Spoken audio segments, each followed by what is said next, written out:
Good morning students, कैसे हैं आप सभी। स्वागत है आपका एक बार फिर से हमारे YouTube channel T methods academy. देखिए स्टूडेंट्स, हमने अकाउंटिंग एमसीक्यू के नाम से एक सीरीज स्टार्ट की हुई है। जैसा कि आपको पता है, RPSC first grade, JVNL junior accountant, RSRTC accounts officer, RIICO accounts officer, commerce से रिलेटेड जितने भी अकाउंट्स के एग्ज़ाम हैं कॉमर्स से रिलेटेड, उन सभी के लिए हमने एक कॉमन अकाउंटिंग एमसीक्यू स्टार्ट किया है। देखिए स्टूडेंट्स, अकाउंटिंग एमसीक्यू में हम जो है आरबीएससी क्लास 12 के अकाउंटेंसी के बुक के जो एमसीक्यूज़ हैं उनको डिस्कस कर रहे हैं। और आपको पता है अब तक हम जो है चैप्टर हमारे 6 वीडियोज़ जो है अपलोड हो चुके हैं, 5 वीडियो अपलोड हो चुके हैं हमारे अब तक, जिसमें से 4 वीडियो जो है 11th क्लास से रिलेटेड है, जिसमें हमने अब तक टोटल 87 क्वेश्चंस देखे हैं। और 5वां वीडियो जो था हमारा, उसमें हमने क्लास 12th के अकाउंटेंसी एमसीक्यूज स्टार्ट किए हैं, जिसमें क्वेश्चन नंबर 88 से 107 तक स्टार्ट किया था।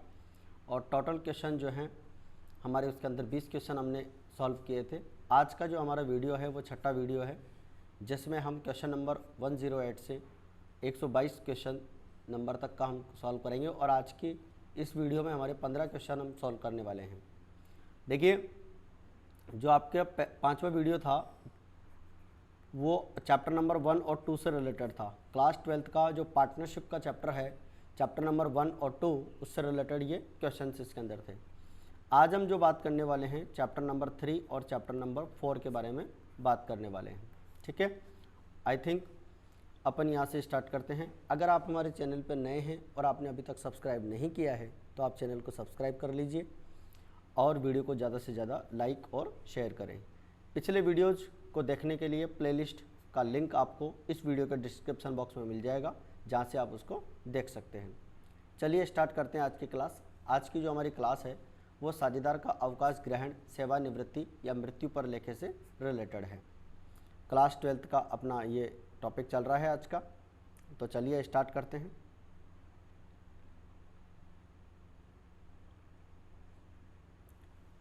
आज का हमारा पहला क्वेश्चन है, ए, बी व सी 2-2-1 के अनुपात में लाभ बांटते हुए साझेदार हैं। बी के अवकाश ग्रहण करने पर ख्याति का मूल्यांकन 30,000 रुपये किया गया हो तो बी की क्षतिपूर्ति के लिए ए और सी कितना अंशदान करेंगे। 4 ऑप्शन अपने को यहाँ पर दे रखे हैं। देखिए, तो यहाँ पर अपन एक बात देखते हैं, बी और सी यहाँ पर बचे हुए, ए और सी बचे हुए साझेदार होंगे। बी रिटायर हो रहा है। तो देखिए, सबसे पहले तो बी की ख्याति अपन निकालें। 30,000 अपने को यहाँ पर दे रखा है और 30,000 में से हम जो है यहाँ पर 2/6 निकालते हैं, सॉरी 2/5 निकालते हैं। यहाँ पर पुराना जो शेयर है वो 2/5 है। 2/5 अगर निकालते हैं तो बी की ख्याति होती है 12,000 रुपये। ठीक है, और इस 12,000 रुपये की ख्याति को अब आप ऑप्शन में देखेंगे तो आपका ये 3 ऑप्शन तो वैसे गलत हो जाएंगे।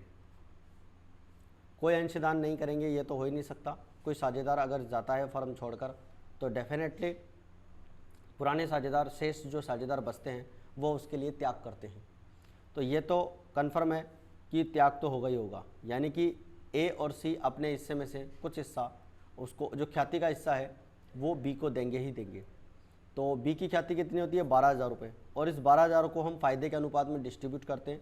ए और सी का जो पुराना अनुपात है यहाँ पर 2:1 है, तो इस 12,000 को हम 2:1 में ही बांटेंगे। तो ए कितना देगा, 8,000 रुपये देगा, और सी कितना देगा, और सी 4,000 रुपये देगा। तो यहाँ पर हमारा जो राइट आंसर हो जाएगा वो बी ऑप्शन बिल्कुल सही हो जाएगा, कि यहाँ पर जो है सबसे पहले बी की अपन ने ख्याति निकाल ली है और बी की ख्याति 12,000 रुपये होती है। 12,000 को हम ए और सी में उनके फ़ायदे के अनुपात 2:1 में बांट देंगे। तो यह था हमारा क्वेश्चन नंबर 108। उसका राइट आंसर हमें मिल चुका है, बी ऑप्शन इसका बिल्कुल सही होगा। चलिए बढ़ते हैं अगले क्वेश्चन की तरफ। अगला क्वेश्चन है, एक्स, वाई और जेड 5-3-2 में लाभ बांटते हुए साझेदार हैं। ख्याति पुस्तकों में नहीं दिखाई गई है, लेकिन उसका मूल्य 1 लाख रुपये है। एक्स फर्म से अवकाश ग्रहण करता है। वाई और जेड भविष्य में लाभों को बराबर बांटते हैं। एक्स का ख्याति में हिस्सा वाई और जेड के खातों में किस अनुपात में डेबिट होगा। देखिए अपने को यहाँ पर इन्होंने बात बताई है, 4 ऑप्शन दिए हैं और पूछा क्या है कि जो पार्टनर फर्म से जाएगा यानी कि एक्स जो फर्म से जाएगा, एक्स की ख्याति वाई और जेड किस अनुपात में डेबिट करेंगे, यानी कि वाई और जेड अपनी ख्याति को, जो एक्स की ख्याति है उसको किस अनुपात में बांटेंगे। तो देखिए यहाँ पर आपको बताता हूँ, इसको बांटने के लिए अनुपात होता है फ़ायदे का अनुपात, यानी कि इसे वो फ़ायदे के अनुपात में बांटते हैं, ठीक है। और फ़ायदे का अनुपात अपन कैसे निकालते हैं, देखो गेन रेशो निकालने का हमारे पास एक फॉर्मूला होता है, गेन रेशो निकालने का एक फॉर्मूला होता है और वो फॉर्मूला है new profit sharing ratio minus old profit sharing ratio, ठीक है। अब आप देखिए वाई का न्यू रेशो है बराबर बराबर वो डिस्ट्रीब्यूट करेंगे, इन्होंने कहा है भविष्य में लाभों को बराबर बांटेंगे, तो 1/2 माइनस यहाँ पर हम बात करते हैं 3/10। बी का जो है ओल्ड रेशो, वाई का जो है ओल्ड रेशो वो कितना है 3/10 है। तो सॉल्व करते हैं इसको अपन, तो यहाँ पर हो जाएगा 10 और इधर से हो जाएगा आपका 5 और इधर से हो जाएगा आपका 3, तो इसका मतलब हो गया 2/10।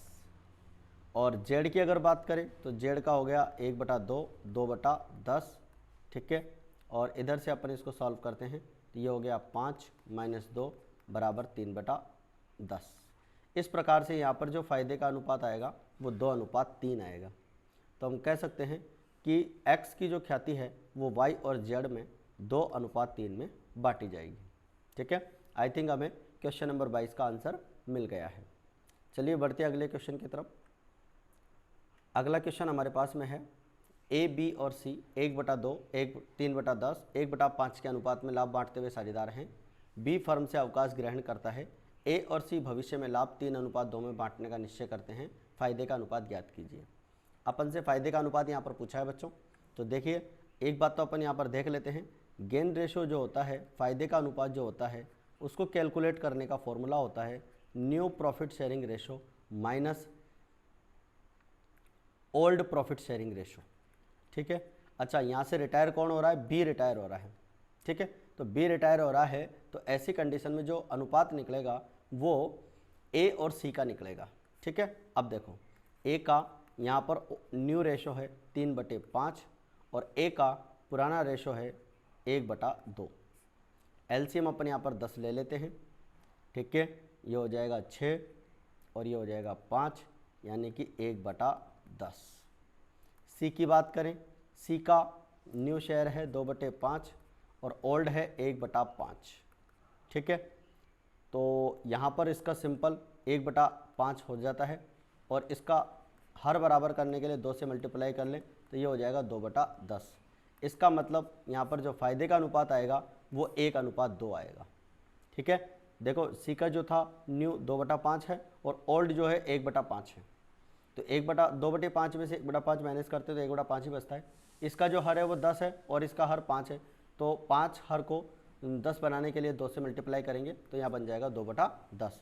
इस प्रकार हमारे प्रश्न नंबर 110 का राइट आंसर हो जाएगा 1:2। चलिए बढ़ते हैं अगले क्वेश्चन की तरफ। अगला क्वेश्चन हमारे पास में है, साझेदार के अवकाश ग्रहण करते समय फर्म बीमा कंपनी से संयुक्त जीवन बीमा पॉलिसी के विरुद्ध प्राप्त करती है।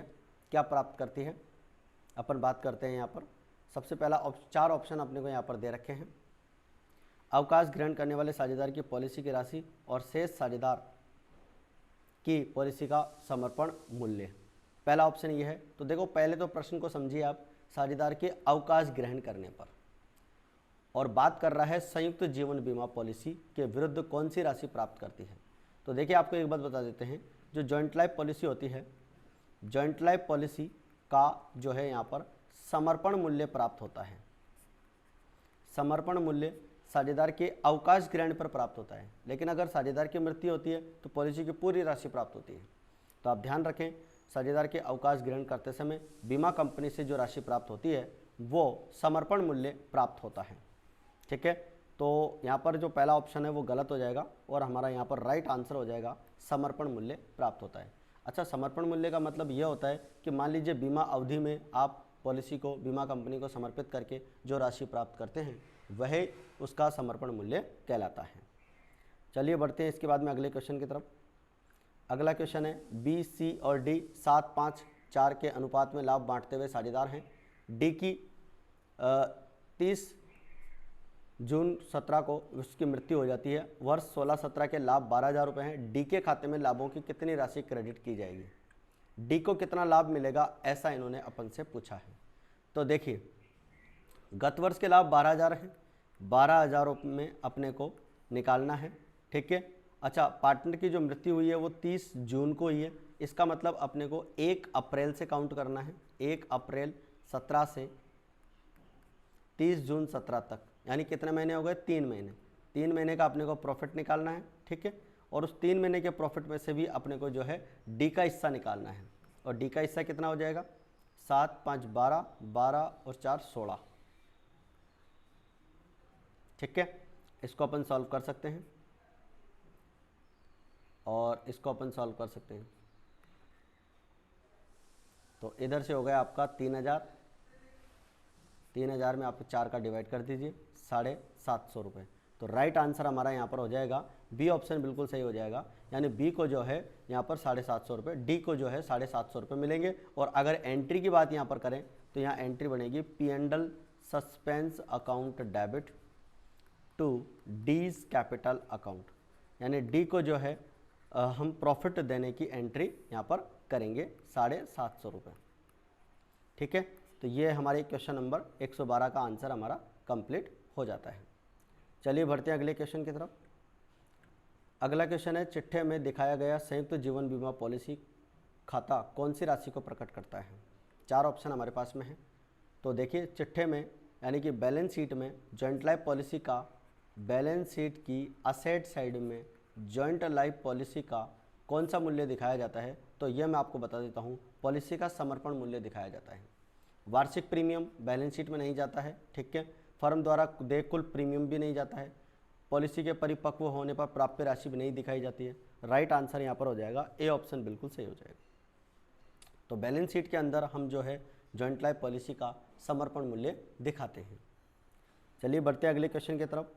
अगला क्वेश्चन है, साझेदार की मृत्यु के बाद उसको देय रकम प्राप्त की जाती है, ठीक है। अगर साझेदार की मृत्यु हो जाती है तो उसको जितनी भी रकम मिलनी है, जितनी भी राशि उसको मिलनी है, वो राशि कौन प्राप्त करेगा? तो राशि प्राप्त करने के लिए जो निर्धारित है वो है मृतक साझेदार के उत्तराधिकारियों के द्वारा। यानी उत्तराधिकारी कोई भी हो सकता है, जो साझेदार है उसकी वाइफ हो सकती है, उस साझेदार के पुत्र हो सकते हैं, कोई भी हो सकता है, ठीक है। तो पर्टिकुलर एक ऑप्शन यहाँ पर बात नहीं कर सकते सरकार, और ये सी ऑप्शन गलत हो जाएगा। तो राइट आंसर यहाँ पर हो जाएगा बी ऑप्शन, बिल्कुल सही है। तो आई थिंक आपको यहाँ तक की बात समझ में आ रही है। चलो बढ़ते हैं अगले क्वेश्चन की तरफ। अगला क्वेश्चन हमारे को दे रखा है, साझेदारों की संयुक्त जीवन बीमा पॉलिसी पर देय प्रीमियम का किस तरह व्यवहार किया जाता है, ठीक है, किस तरह व्यवहार किया जाता है।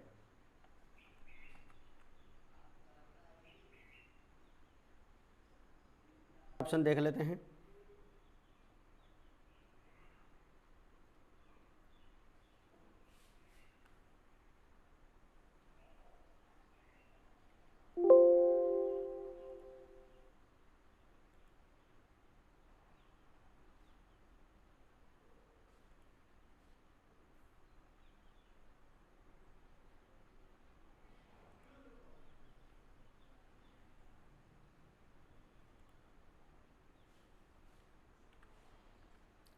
इसे साझेदारों के चालू खाते में क्रेडिट किया जाता है, लाभानी खाते में क्रेडिट किया जाता है, साझेदारों के पूंजी खाते में डेबिट किया जाता है और लाभानी खाते में डेबिट किया जाता है।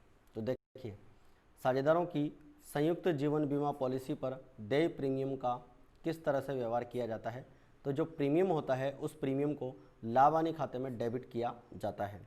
तो इसका राइट आंसर हो जाएगा डी ऑप्शन, साझेदारों के चालू खातों में नहीं दिखाया जाता है, लाभानी खाते में क्रेडिट नहीं होता है क्योंकि ये फर्म की इनकम नहीं है, ये फर्म के लिए एक्सपेंसेज है, व्यय है, और साझेदारों के पूंजी खाते में तो डेबिट होने की बात ही नहीं आती है, ठीक है। तो प्रश्न नंबर 115 का हमारा राइट आंसर हो जाता है डी ऑप्शन, बिल्कुल सही हो जाएगा। इसके बाद में बढ़ते हैं हमारे पास में क्वेश्चन नंबर यहाँ पर दे रखा है 29 और उसके 4 ऑप्शन दे रखे हैं। देखो क्वेश्चन क्या है, ए, बी और सी 5-3-2 में अनुपात में लाभ बांटते हुए साझेदार हैं। फर्म के चिट्ठे में 31/3/2017 को संचय का शेष 25,000 रुपये दिखाया हुआ है, यानी कि रिजर्व पिछले साल का इतना है। पिछले वर्ष के लाभ 50,000 रुपये अपने को दे रखे हैं।